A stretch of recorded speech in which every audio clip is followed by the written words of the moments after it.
Pada tahun 1906, pemerintah Belanda menjalankan suatu kebijakan yang disebut sebagai politik etis. Surabaya ditetapkan sebagai gemeente, yang secara harfiah berarti komunitas, tetapi dalam bahasa awam berarti kota praja. Desentralisasi antara pribumi dan Eropa menjadi pembeda antara kedua golongan tersebut. Surabaya berkembang secara fisik ketika terjadi pertambahan populasi dan ekonomi. Pernik-pernik urbanisasi seperti sarana dan prasarana barat berkembang dengan pesat. Salah satunya jaringan transportasi jalur tram listrik. Tahun 1869, tram mulai diperkenalkan di Batavia. Sebelum adanya tram listrik, tram digerakkan dengan uap. Lokomotif tram dijalankan dengan menggunakan ketel uap yang ditempatkan dalam kaleng besar. Pada tahun 1901, tram listrik mulai diperkenalkan. Tram uap masih digunakan dan akhirnya berhenti beroperasi pada tahun 1933 karena semua tram sudah menggunakan listrik. Di Surabaya, tram diperkenalkan oleh perusahaan kereta OJS, Oost Java Stroom Tram Maskapai, dengan membangun rute Surabaya sampai Krian dan Mojokerto sampai Ngoro. OJS bekerja sama dengan Departemen van Government Bedrijven. Kita membeli tanah-tanah milik warga yang dilalui oleh proyek pembangunan jalur baru, dan sebagai imbalan, para pemilik tanah tersebut mendapatkan ganti rugi atas tanah yang digunakan untuk proyek tram listrik dengan sejumlah uang. Perusahaan OJS bekerja sama dengan ANIEM, Algemeen Nederland Indes Electric Maskapai, untuk mendapatkan listrik yang digunakan untuk menggerakkan tram dengan cara menyewanya setiap bulan dengan sejumlah uang. Pada tanggal 15 Mei 1923, di Surabaya, tram listrik mulai beroperasi. Namun, tidak semua jalur dioperasikan secara bersamaan. Beberapa jalur yang ditawarkan yaitu Wonokromo sampai Palman hingga Willemsplein, Gubeng Boulevard sampai Simpang Willemsplein, Tunjungan sampai Sawan hingga Stasiun Gubeng, Alun-alun Willemsplein Herenstraat sampai Jalan Gresik hingga Tanjung Perak. Pada tanggal 19 Februari 1924, barulah seluruh jalur tram di Surabaya dapat berfungsi.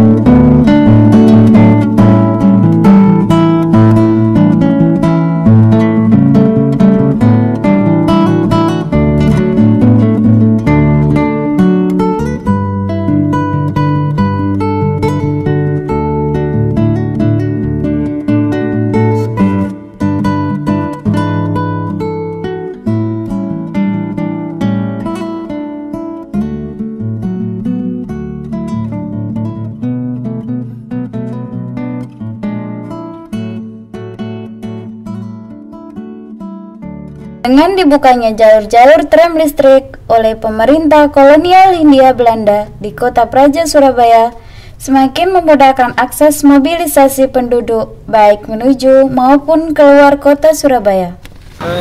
Tram di kota Surabaya itu kan mulai dibangun itu pada awal abad ke-20. Jadi ketika kota Surabaya itu sebenarnya pusatnya itu masih di sekitar di daerah utara. Jadi baru sekitar yang paling selatan itu baru di Kayun. Nah, tapi pada waktu itu jalur tram dibangun sampai ke yang paling selatan itu di kawasan yang sekarang jadi Terminal Jogoyo, itu jalur terakhir tram di kota Surabaya. Nah, dengan adanya jalur tram itu, maka Surabaya itu menjadi meluas kotanya. Penumpang tram dibagi menjadi 3 jenis.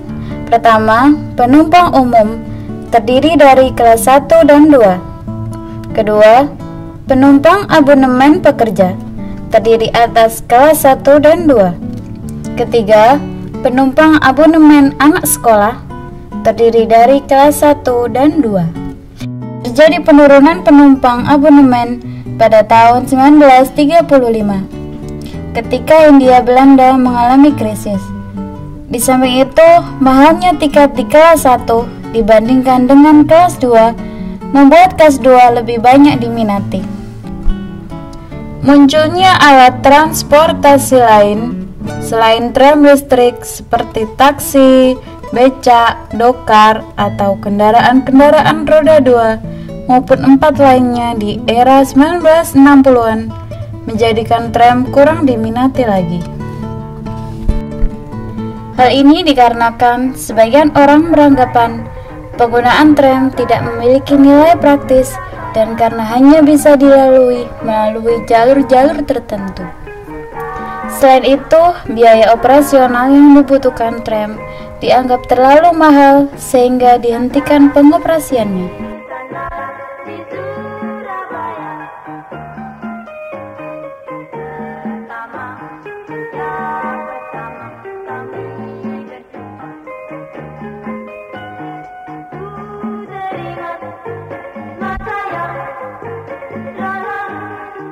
Keberadaan tram sebagai alat transportasi massal memiliki peran penting dalam pertumbuhan kota Surabaya.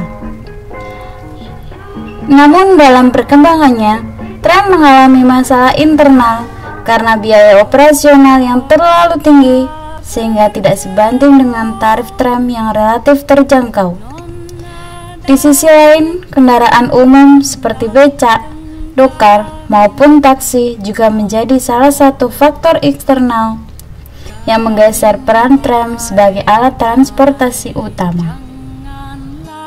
Terlepas dari hal tersebut, tram disebut-sebut sebagai alat transportasi yang paling romantis karena banyaknya kisah romantis tercipta di dalam tram. Banyak pasangan muda-mudi yang menggunakan tram sebagai sarana merajuk kisah cinta mereka.